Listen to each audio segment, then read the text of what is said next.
Hey guys, this is me again. Hopefully it works this time. I don't know why it ended, so we're gonna start over. So just like plug your ears if you already heard the first few seconds, but just want to make sure we had it all in the video. Hi, it's Lydia, the lifestyle coach, coming to you with a live feed. And you guys, today we're talking about 3 things that stop us just inches short of the finish line of really being done with an eating disorder. And what we do here is we help people to be permanently done with food crazies, so they can just have food freedom for the rest of their lives. It's so much fun. So feel free to comment, to add any questions, to share your experience, because we're live, so you can do that. And I'm right here, and I'll talk to you, and you can type to me. It'll be awesome. So you guys, I did an interview with Maria yesterday. I'm so excited for you to see it. In just probably a few weeks, it'll be live. But she's such an amazing woman. She was a binge eater for 30 years, and she's now completely free. So for her, it took about 3 weeks of us working together for her to just have what she needed to be done. So 30 years of an eating disorder, and then 3 weeks, and she was done. And that's cool. That's so much fun, right? And she gets to enjoy and have fun and be free and all of these sorts of things. But that could only happen after she made the choice to end this, the choice to just do what she needed to do, to be resourceful and make this work, to be like, okay, what do I need to do to end this? And all right, I'm going to do that thing. So it all starts with a choice, and we're going to talk about that today. But after she made that choice, then I could help her to get free. And not every person makes that choice. I mean, there are people who will live the rest of their lives with an eating disorder and with binge eating, or whatever iteration of that it is for them, because they don't choose to do what they need to do to beat this. So I asked her, I said, Maria, what made you make that choice? Why did you do it? And I mean, you didn't know that it would work for you. You hadn't worked with me yet, as we're sort of rewinding before she had actually experienced this. So she said, I love her answer. She just said, yeah, I had that fear for sure, but I don't think you should ever give up hope until you've tried everything. I'm going to say that again. I love what she said, you guys. She said, you should just never give up hope until you've tried everything. Can you imagine if Maria would not have made the choice to do what she needed to do? She was 3 weeks away from being done with a 30-year cycle, and she totally could have not done that. I do not want any woman to live the rest of her days with food struggles just because something got her in her way a few inches from the finish line. So I'm going to let you guys know from the data that we've gathered just what makes women most successful and the biggest things that keep women back from doing what they need to be done with this. So you don't have to be that person who, is stopped a few inches from the finish line. So number 1, the 3 things that keep us from winning. Number 1 is not being decisive. We actually did a study of 80 people who didn't choose to get the help they needed when they had the opportunity. And 6 months later, 50% of them had the exact same problem. And 50% of them, so the other half, it had actually gotten much worse. So decisiveness is a huge key to freedom, you guys.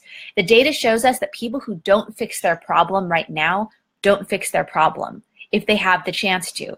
So when they have the chance and they don't take it, it actually stops them just an inch from the finish line. So what do we do, right? So one way to help with this is be ready now. Commit to yourself that if the answer to end your food struggles is right in front of you, that you will not let it get away. Don't let that be the time where you are trying to decide. Decide now. That decisiveness has been shown to be a huge factor. All right, number 2, I said 3, but 2. All right, is thinking that it's already been too much. And this is one where this feeling is totally valid, but I'm going to show you about what we can do about it, because it's one thing that oftentimes stops us from winning. So a huge fear that holds people back is, I've already tried so many things and nothing else has worked. What if I do this and it doesn't work? I get it. That feeling is totally valid. I mean, I've coached women who are already in $100,000 of debt from things that they have tried and haven't worked. That is not an easy thing. I had a woman actually who graduated from my program binge-free after 25 years, and she had tried everything else and none of it worked. But what would have happened if she would have said, it's already been too much. It's already been 25 years. What if I fail again? She would still be a binge eater. So instead, reframe that and ask yourself, what if I have tried so many things and I don't do the one last thing that will finally end this? Number 3, listening to fear. So I did a whole video on fears that come up. You can totally go and watch that and we'll go more into it. But fear and listening to that is another big thing that keeps us from winning. So the third thing that makes women quit an inch from the finish line is that they don't recognize fear as the same voice that has kept them in the cycle all of these years.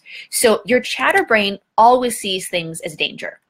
And always sees change as danger, excuse me. So any sort of change, your chatter brain is going to say, oh, that's danger, because your chatter brain's, like, the goal is to keep you in the same cycles, whether they're good for you or horrible for you. It's about, oh, we're safe if we just do the same thing over and over. So it's the voice of the chatter brain that wants things to stay the same. So it'll say whatever it needs to keep us in that same cycle. And if that is disordered eating, then it'll stay there. So it will say all sorts of things to keep you from changing, including the change of having food freedom. Having food freedom is a change. And so your chatter brain will say things against that. So you've got to be smarter than that and see not only the obvious fears that your chatter brain is bringing up, but the hidden fears as well. So, like, there are the obvious fears, like, okay, well, what if this doesn't work? Or what if it does work? Look at the hidden fears. The fears like, oh, you're going to be okay. Oh, things are getting better. Or you should try this on your own some more. Or maybe you should try that thing again that we tried before. You know, it'll be different this time. You know, go on another diet, whatever it is. You should probably talk to some more people before you fix this. Oh, you totally get this stuff. You just need to read another book to find that last final piece that you're missing. So everything just, you know, clicks together. Those are the hidden fears. They don't seem like fears right up front, but do you see how all of these thoughts are the same thing? Fear doesn't want you to change. All these thoughts stall you and they keep you stuck. So when you have the opportunity for food freedom and you have those thoughts come up, just ask the simple question, is this thought getting me closer or further away to fixing this right now? If you have a thought that's delaying you, if you have a thought that's stalling you, those are really good indications like, oh, this is just fear to stop me from fixing this right now when I have the opportunity. So those are the 3 things that a lot of times will keep women from winning. Just, you know, that they'll quit an inch from the finish line. And so look at those, examine those, and then just be ready. Be ready to make the change when you have the opportunity. So if you are tired of the race, if you are tired of the exhaustion, if you want the race to just be over and finally reach the finish line, when you can be done and free from this, you can book a free session. We just opened up some more spots at lydiawente.com/apply. Be sure to wait for the calendar to load, and then just go ahead and snag a spot if there are some left right now. And so if you click on it pretty soon, you should be able to find one because we just opened some more up. So go ahead, book a session to take that step to just be done with this. And if you have any of those fears come up, okay, just examine that. Okay, isn't that interesting? And then it's up to you. You could move forward or not, but be aware of those 3 things. So you guys, this is Lydia, the lifestyle coach, signing off. Mwah.